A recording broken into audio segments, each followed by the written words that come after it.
Kayak mana Ustaz? Kayak mana ya Ustaz? Kayak mana ya Ustaz? Kayak mana ya Ustaz? Assalamualaikum warahmatullahi wabarakatuh.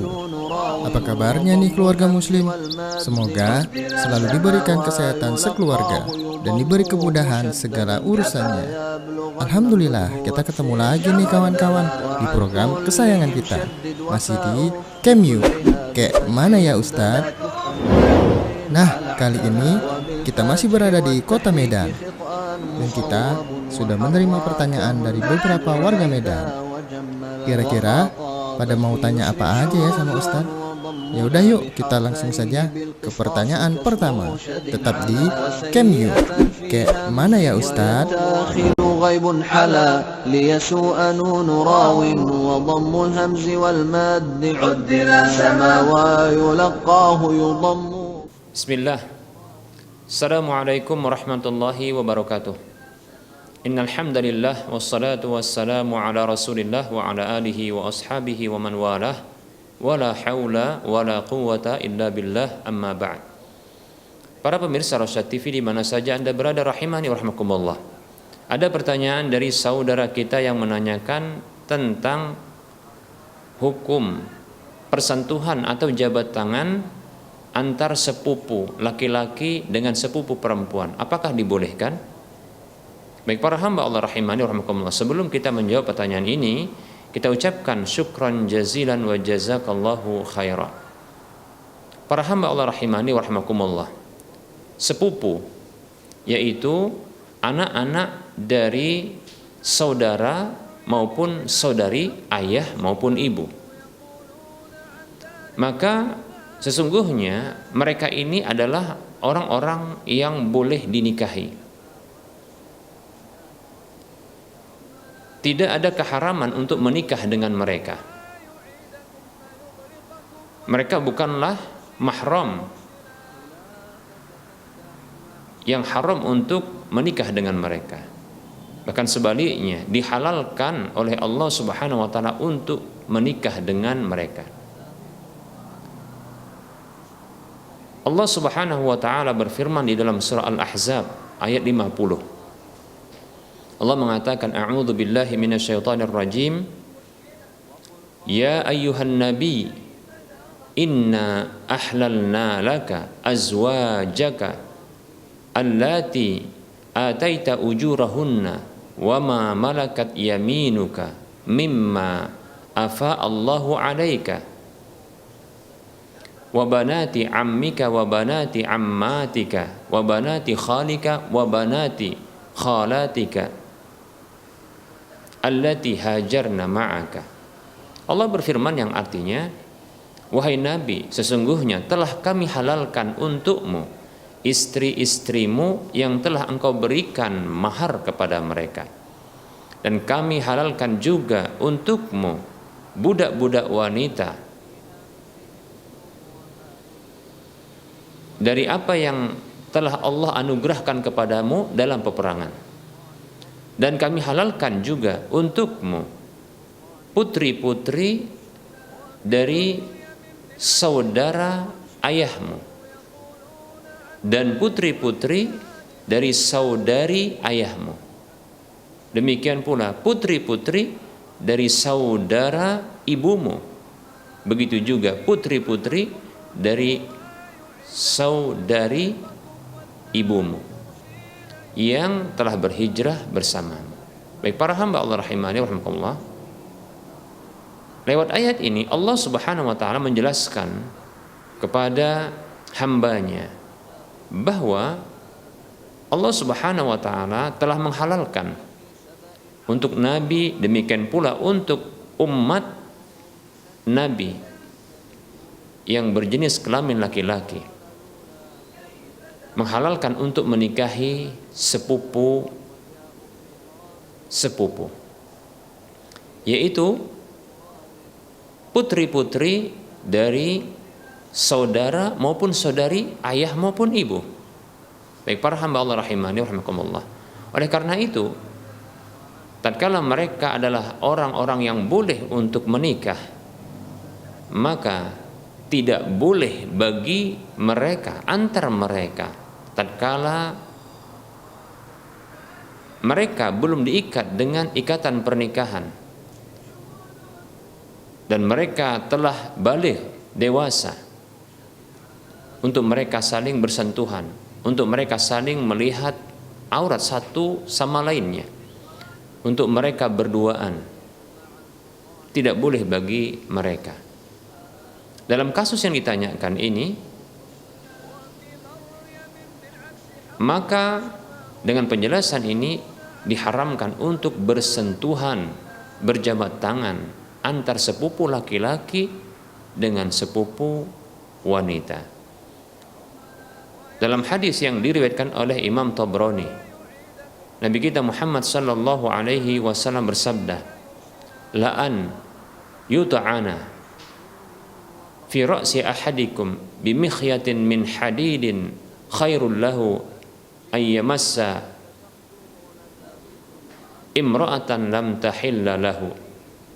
Nabi kita Muhammad sallallahu alaihi wasallam bersabda, sungguh benar-benar ditusuknya pada kepala salah seorang di antara kalian dengan pasak yang terbuat dari besi, itu lebih baik baginya daripada ia menyentuh wanita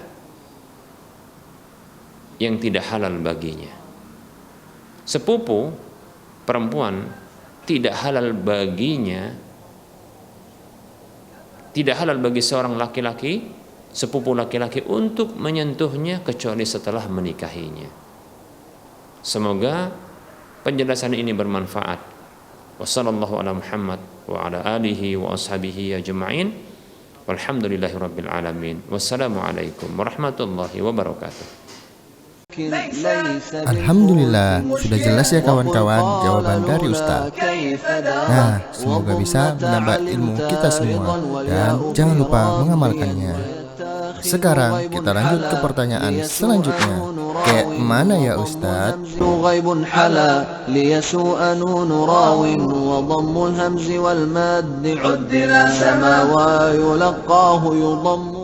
Bismillah, assalamualaikum warahmatullahi wabarakatuh.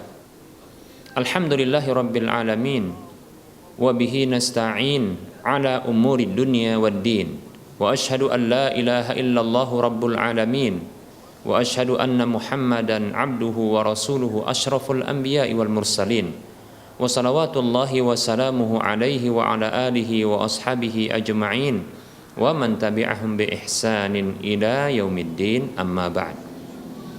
Para pemirsa Rosyad TV di mana saja Anda berada, rahimani wa rahimakumullah. Ada pertanyaan dari saudari kita yang menanyakan tentang sikap yang semestinya terhadap mantan pacar yang ingin menikah dengannya. Bagaimana menyikapi mantan pacar yang ingin menikah dengannya? Baik para hamba Allah rahimani wa rahimakumullah, sebelum kita menjawab pertanyaan ini, kami ucapkan syukran jazilan wa jazakillahu khaira wa barakallahu fik. Semoga Allah Subhanahu wa taala memberikan suami yang saleh kepada sang penanya, dan semoga Allah juga memberikan kepada kita pasangan-pasangan hidup yang saleh maupun salehah. Amin ya rabbal alamin. Baik para hamba Allah rahimani wa rahimakumullah.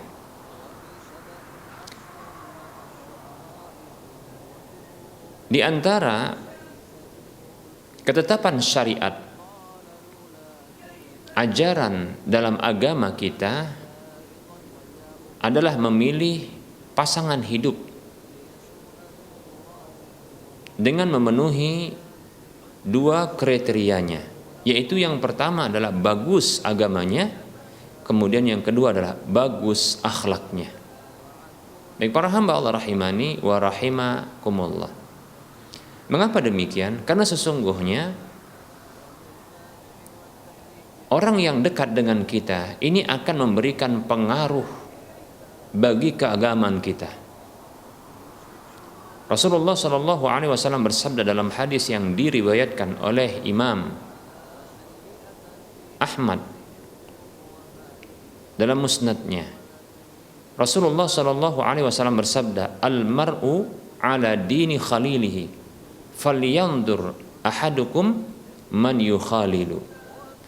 Seseorang itu berada di atas agama kawan, teman, sahabat dekatnya yang ada muatan cinta dengannya.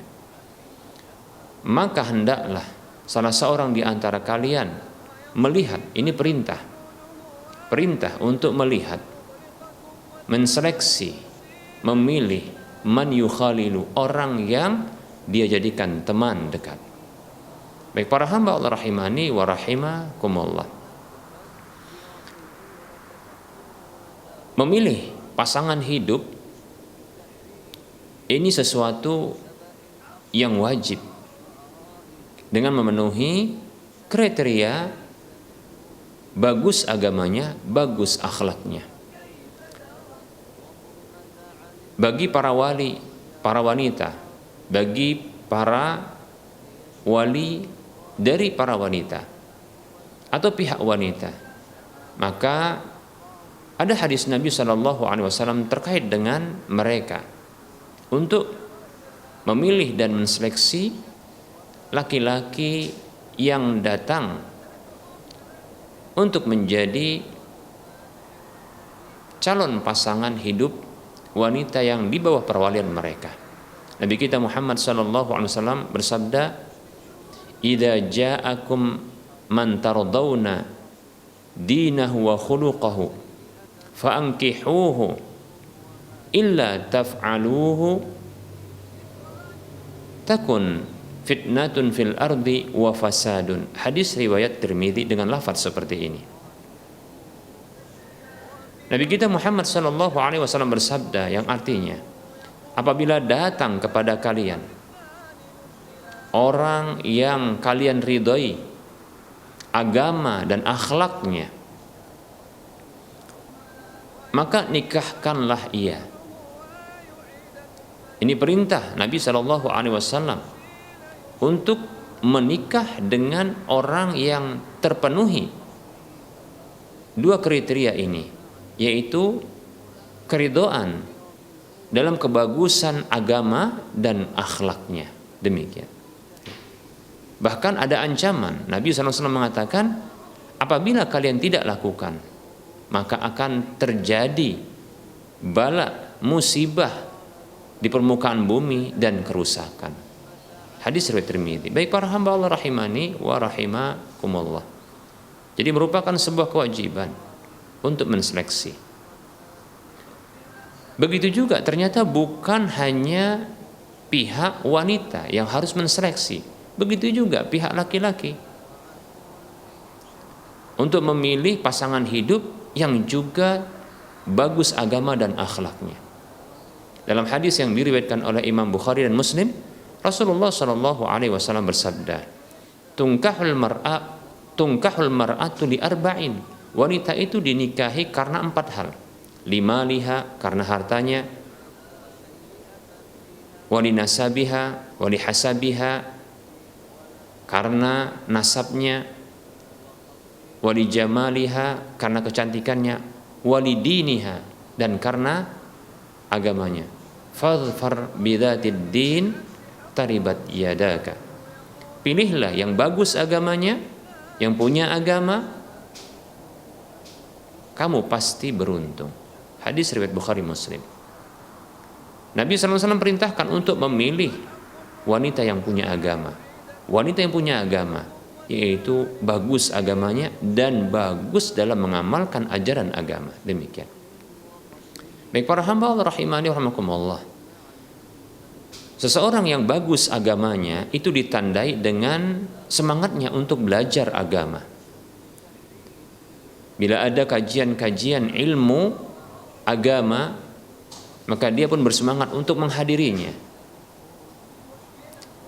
Bila dia terhalang untuk hadir, maka dia akan mendengarkan kajian tersebut lewat media-media yang ada.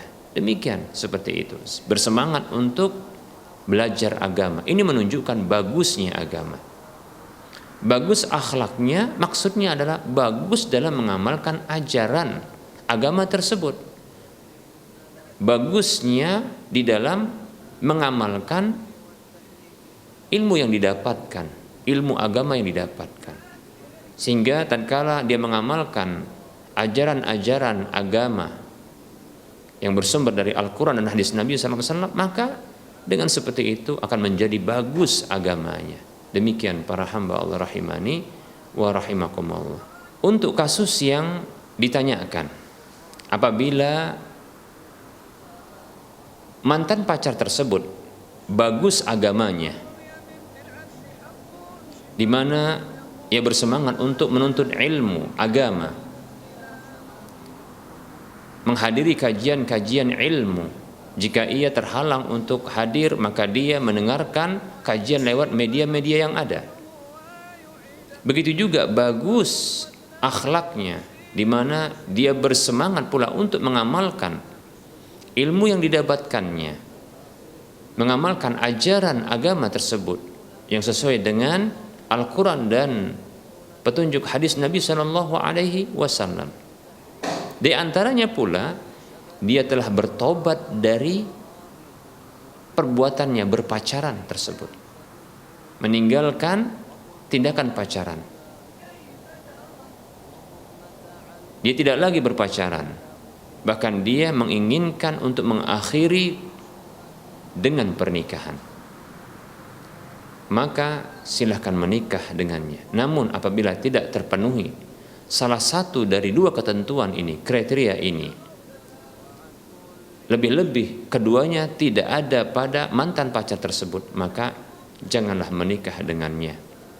Karena itu merupakan bentuk menggadaikan kebahagiaan di dunia dan di akhirat dengan menikah dengannya. Wallahu ta'ala alam. Semoga bermanfaat. Wassallallahu ala Muhammad wa ala alihi wa ashabihi ajma'in walhamdulillahi rabbil alamin. Wassalamualaikum warahmatullahi wabarakatuh. غيب حلا ليسوء نون راو وضم الهمز والماد عدل سما ويلقاه يضم. Bismillah. Assalamualaikum warahmatullahi wabarakatuh. Alhamdulillahilladzi arsala rasulahu bil huda wa dinil haqqi liyudhhirahu 'alad dini kullihi wa kafa billahi syahida. Wa asyhadu an la ilaha illallah wahdahu la syarika lah wa asyhadu anna Muhammadan 'abduhu wa rasuluhu la nabiyya ba'dah. Amma ba'd. Para pemirsa Rosyad TV di mana saja Anda berada rahimani wa rahmakumullah. Ada pertanyaan dari saudara kita yang menanyakan tentang akad muamalah berikut ini. Bagaimana hukum akad berikut ini, yaitu membangunkan atau membuat bangunan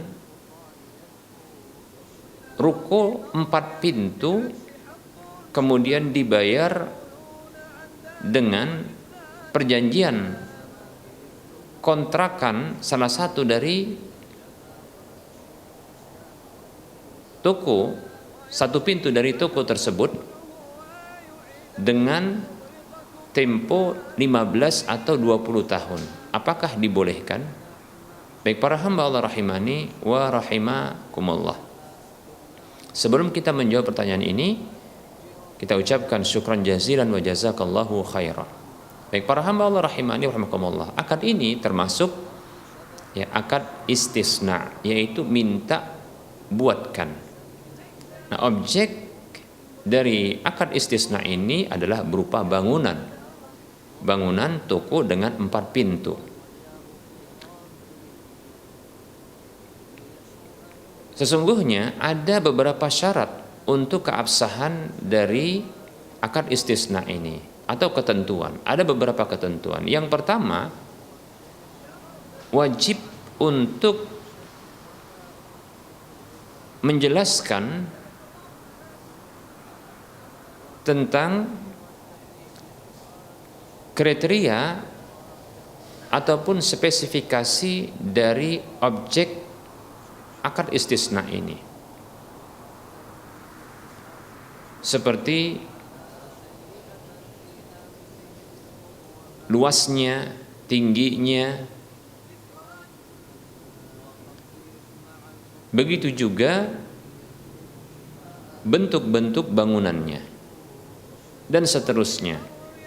spesifikasi, demikian pula kriteria dari objek akad istisna ini. Baik para hamba Allah rahimani rahimakumullah. Ketentuan yang kedua adalah harus diperjelas waktu jatuh tempo penyelesaian dan penyerahan objek dari akad istisna ini. Kapan untuk bisa selesai dan diserahkan, demikian. Ketentuan yang menyusul untuk hal ini adalah demikian pula harus diperjelas, wajib untuk diperjelas nilai kompensasi pembayaran terhadap akad istisna ini. Bisa berupa uang, yaitu alat tukar, dan ini pada umumnya, bisa pula berupa harta yang lainnya. Maupun boleh juga berupa jasa layanan. Seperti dalam kasus ini, pembayaran dari akad istisna tersebut itu berupa jasa layanan, yaitu kontrakan selama 15 atau 20 tahun. Maka harus memilih salah satu, 15 ataukah 20 tahun. Demikian para hamba Allah rahimani wa rahimakumullah. Mungkin ada yang bertanya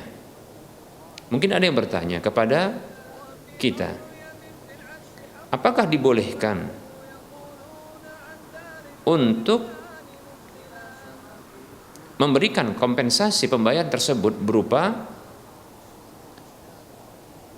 jasa layanan yang bisa dilihat akad ini menggabungkan dua akad sekaligus, yaitu akad jual beli sekaligus akad sewa menyewa. Baik para hamba Allah rahimani wa rahimakumullah. Syekhul Islam Ibnu Taimiyah rahimahullah taala mengatakan, wa yajuzu al-jam'u bainal bai'i wal ijarati fi aqdin wahidin fi adhari qaulaihim atau kama qala rahimahullahu taala. Beliau mengatakan, dan dibolehkan, boleh melakukan penggabungan antara akad jual beli dengan akad sewa menyewa dalam satu akad menurut pendapat yang paling tampak di antara dua pendapat di kalangan para ulama. Jadi dibolehkan akad seperti ini. Wallahu ta'ala a'lam. Semoga bermanfaat. Wa sallallahu ala Muhammad wa ala alihi wa ashabihi ajma'in. Walhamdulillahi rabbil alamin. Wassalamualaikum warahmatullahi wabarakatuh. Bagi kamu yang mempunyai pertanyaan perihal agama, silahkan kirim video pertanyaan kamu menggunakan HP atau kamera ke nomor WhatsApp 0822 8888 6630 atau kirim ke email kami rasyad.tv@gmail.com dengan format isi video, nama, alamat, dan pertanyaan yang akan kamu tanyakan. Ayo kirim pertanyaan kamu dan tunggu jawabannya di Camyu. Kayak mana ya Ustadz? Alhamdulillah, kita telah sampai di pertanyaan terakhir hari ini. Nah, semoga apa yang disampaikan Ustadz tadi bisa menambah ilmu agama kita semua. Ingat ya kawan-kawan, menuntut ilmu agama itu wajib loh atas setiap muslim. Dan terima kasih telah menyaksikan episode Camyu kali ini. Insya Allah, sampai jumpa lagi di episode-episode Camyu berikutnya. Assalamualaikum warahmatullahi wabarakatuh.